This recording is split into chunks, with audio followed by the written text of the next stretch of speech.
Eškere Slovensko, dobrý deň, prajem vám všetkým krásny úspešný piatok. Zajtra sa vidíme. Dojdi na DJ sety, frajerku tam už budeš mať. Zdraví ťa Sliminko, a.k.a. Creeper10. Ja vás všetkých vidím. Keďže občas natočím video, nad ktorým chcem, aby sa ľudia zamysleli, tak to berem tak, že aj tí ľudia majú v komentároch priestor napísať niečo, nad čím sa niekto potom môže zamyslieť. A preto by som sa chcel dnes pozrieť na komentáre pod môjim posledným videom o politike. Mohol by som vám odpísať, ale to by sme si už asi do konca života iba písali každý o tom svojom. A takouto reakciou samozrejme nakrmím viacerých z vás. Akcia vyvolá reakciu. Z ambasády mi už volali, že už ste moc, že mal by som obhájiť svoju pozíciu. Že apolitické. Áno, bohužiaľ, budete sa musieť s tým vyrovnať. Nikomu som v tom videu nedržal stranu. Niekoľkokrát som tam zopakoval, že ľudia si majú spraviť vlastný research a že sa majú o to zaujímať. Overovať si informácie a tiež definícia toho, že si apolitický, je to, že neprejavuješ žiadne sympatie voči nejakým politickým ideológiám. Čo tiež som v tom videu nerobil a poriadne som tam žiadne politické ideológie ani neriešil. Už pred zverejnením som do popisu napísal, že toto video nie je sponzorované žiadnou politickou stranou. Takže zastavme konšpirácie. Slimso, sledujem mainstream a učím sa len o západnej politike. Trápne video. A ty sleduješ východnú propagandu a ich brainwash videá, o ktorých algoritmus YouTube už veľmi dávno vie, že ti veľmi chutia. Nejseš vojak boj, ale si predmetom hybridnej vojny. Ja práve že sledujem aj východné médiá. Len problém s informačnými tokmi, ktorý tu ty popisuješ, je to, že východné médiá, ktoré sú nezávislé, píšu to, čo ty opisuješ ako mainstream. A oproti tomu alternatívne médiá sú ovplyvnené vládami a práve politickými stranami, čo sa vy snažíte mne vyčítať. Ale nie, keď to je väčšinovo dotované alebo vlastnené nejakou vládou, no tak tam určite nedávajú iba to, čo oni chcú dať von. A určite to není väčší psyop ako to, že 9 z 10 zubarov si myslí, že táto pasta je super.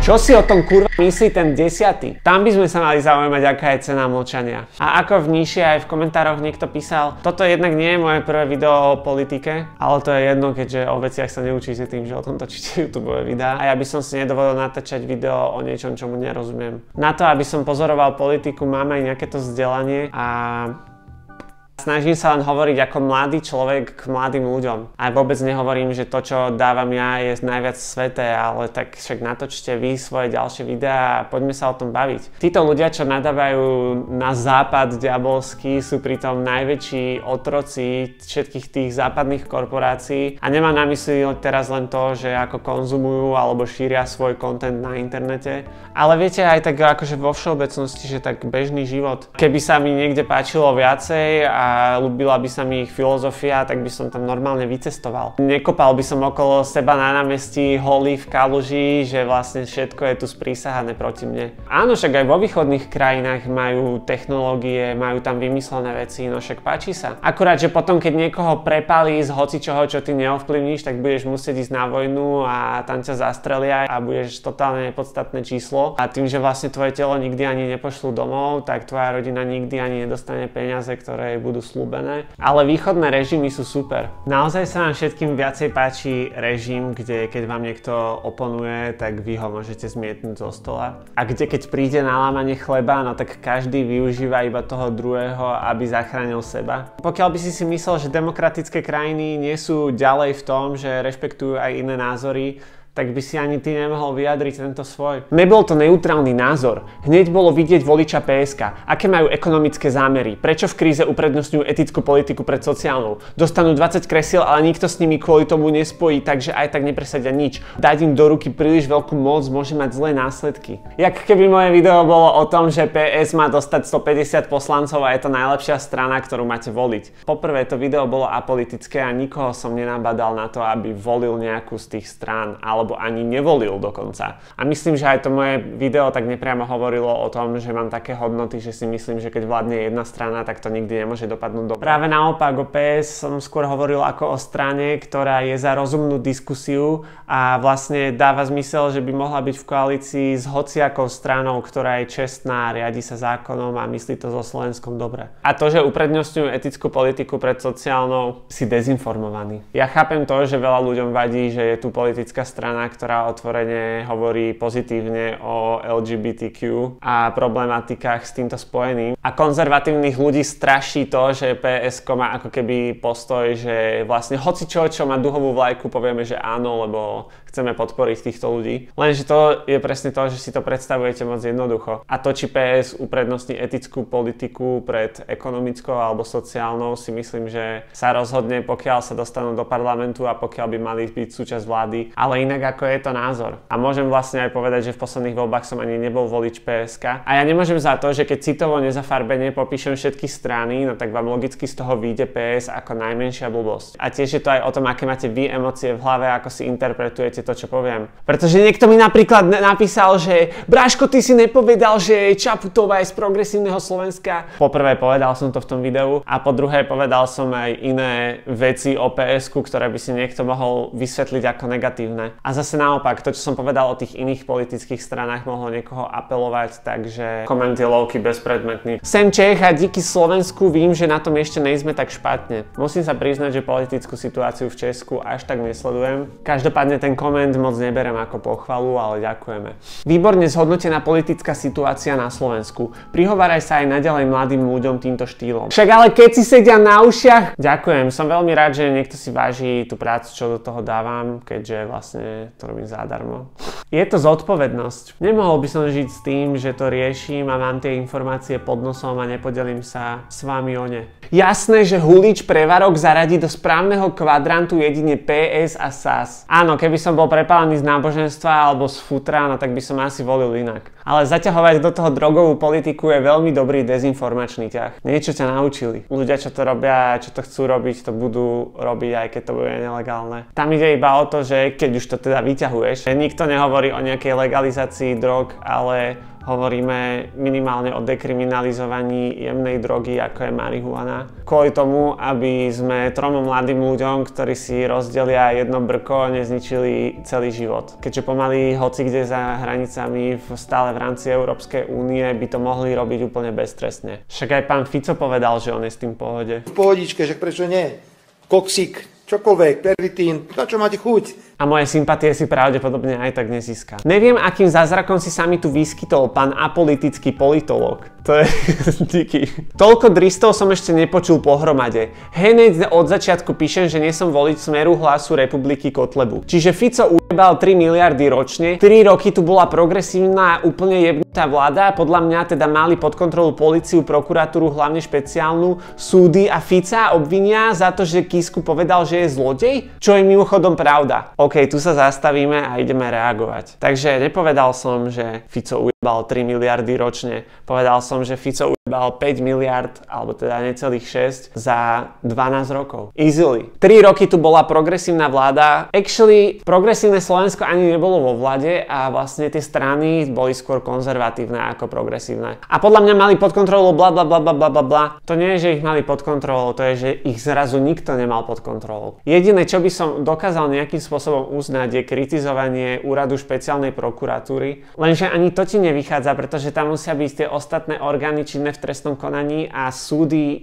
neovplyvňuje vláda. A takisto existuje kontrola medzi prokurátormi a takisto generálna prokuratúra. Takže veľmi pritiahnuté za vlasy. A Fica neobvinili za to, že na Kisku niečo povedal. Pána Fica obvinili z toho, že založil a prevádzkoval organizovanú zločineckú skupinu, ktorá nelegálnym spôsobom, tým, že mali na to príležitosť, lebo boli vo vláde, získali informácie o tom, že má Kiska nejaký prepal, čo potom Robert Fico mohol proti nemu použiť v prezidentskej kampani na to, aby ho zdiskreditoval. Lenže tým, že to bolo živé vyšetrovanie, nemal odkiaľ mať informácie o tom, že niečo takéto sa rieši. A tým, že sa dnes zaháňajú, že nikto nerešpektuje ich prezumpciu neviny, sú to hodnoty, do ktorých oni sami kopali. Čiže Fico je genius, lebo ináč si neviem predstaviť, ako môže ujebať 3 miliardy ročne, znamená, že udrbala to si mimo, to už sme vysvetľovali. Potom pán politológ Gorila bola kauza Dzurindu, iba jeho strapatého kokta, ktorý rozjebal komplet Slovensko za 2 šušne, no a potom, keď o tom vedel Sulík s Matovičom, išli s ním do vlády spolu s alkoholičkou Radičovou. Som rád, že spomínaš pána Dzurindu a toto, čo píše, že čiastočne pravda a jeho som v tej kauze nespomenul len kvôli tomu, že som ho nespomenul ani vôbec v celom tom videu, pretože si myslím, že to, že vôbec chce teraz kandidovať, je prepal. Ale to je môj názor, takže som nechcel dávať do toho videa moje názory. V tom sa nejdem opravovať, opäť môžem odkázať ľudí na to, nech si o tom prečítajú a zase tam bude fungovať to, čo som vysvetlil na začiatku tohto videa, že ty to čítaš nejakou emóciou a potom si z toho zoberieš, že kto je ten zlý, kto sa ti najviac hodí v tvojom živote na toho najhoršieho. Nechcem povedať, že rovným dielom, ale podielali sa na tom všetci, kto boli v tom zainteresovaní a nikoho by sme nemali vynechať. Ale tiež je potom pekné aj sledovať, že kto má vlastne najväčší záujem na tom, aby sa tá kauza nevyšetrila. 5 miliard v kauzách, ale všetci na slobode. To neviem, čo je za kauzy potom. Vidno, že sa viacej vyznáš do meme emojis ako do toho, ako funguje náš štát. Ale to nevadí. Ale nesnaž sa prosím potom napísať niečo akože múdre, lebo digitálna stopa existuje. Dobré videjko, páči sa mi tvoj alternatívny politický kompas a hudba zo Star Wars EP3, je to top. Ďakujem, toto si veľmi cením, keď si niekto váži práve tie malé veci na tom videu, ale tie malé veci sú to podstatné. LPG TDI, hnutie, alebo lepšie móda. Bolo umelo vytvorené za istým účelom a je podporované z viacerých dôvodov. Stačí ignorovať a nedovoliť im ovládnuť politicky väčšinu. A ono to prejde. Práve že to je to, že ono už roky to ľudí nejako neprechádza. Aj keď ich zapálili napríklad. Takže treba im nejako pomôcť a pokiaľ veríme v ľudské práva, ale áno, keď bol každý gej, tak je to problém. Samozrejme, že je to citlivá téma, pretože niekto napríklad nechce, aby sa v škole učili deti o LGBTQ. Volím Slinsa a Peťa Kutku. Konečne niekto, kto je pri svojich zmysloch. Až na to, že ja by som zabanoval alkohol. To by boli koaličné debaty. Nežijeme v liberálnej demokracii. Sa mýliš. Ide tu o iné. Globalizmus a záujmy sionistov. A keď to dosiahnu, uvidíš tú slobodu.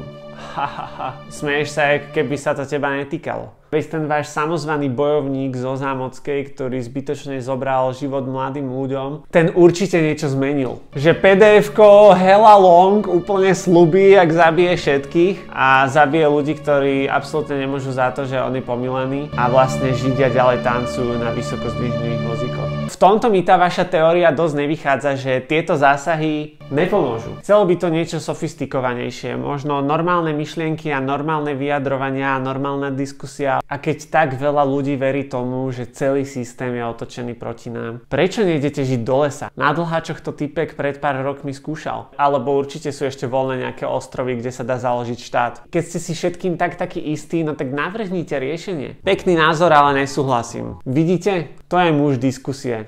Ja súhlasím s tým, že nesúhlasíš. Za 33 rokov parlamentnej zastupiteľskej demokracie sme si mohli všimnúť, že nám je úplne k hovnu a že stranické záujmy presahujú naliehavé potreby štátu a spoločnosti. Nasrať a každý hlupý človek, ktorý sa zúčastní tohto buržoázneho vymyslu, ktorý rozdeľuje spoločnosť. Mier. Na konci už to bolo také spod jazyka trošku, ale toto berem za aspoň trošku konštruktívny názor, pretože človek evidentne chápe, že ako spoločnosť a ako ľudia tu jednoducho spolu musíme existovať a nejakým spôsobom sa to vyvíja dopredu a rozumie tomu, že štát potrebuje nejaké politické riadenie. Iba toto konkrétne mu nevyhovuje. Už to je aspoň nejaký názor, ako to povedať, že z mimovládky.